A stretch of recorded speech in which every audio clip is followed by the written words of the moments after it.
大家好，今天我们对比按和按照的用法，一起看视频吧。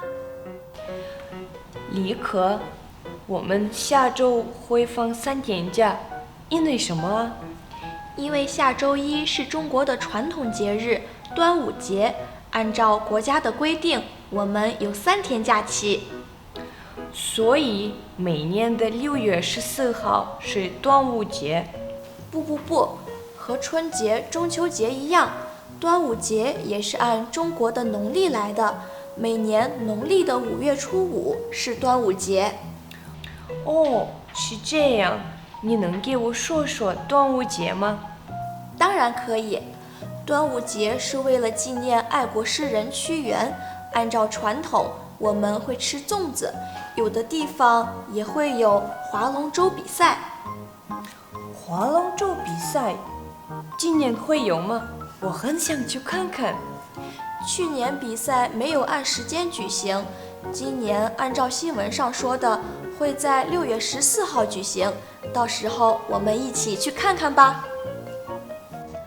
按和按照可以做动词，也可以做介词，意思都是根据、遵从，但是按照不能用在单音节宾语前。例如，去年比赛没有按时间举行，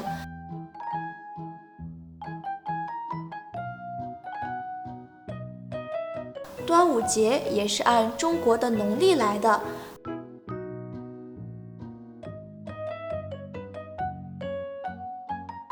按照国家的规定，我们有3天假期。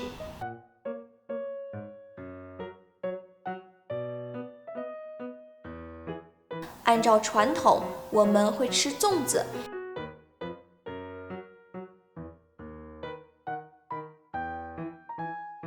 大家学会了吗？跟我读。去年比赛没有按时间举行。端午节也是按中国的农历来的。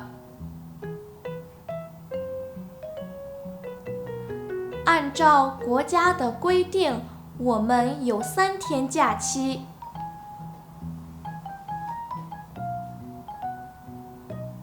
按照传统，我们会吃粽子。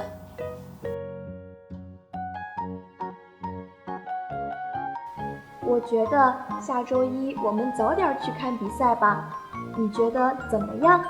行，就按你说的做。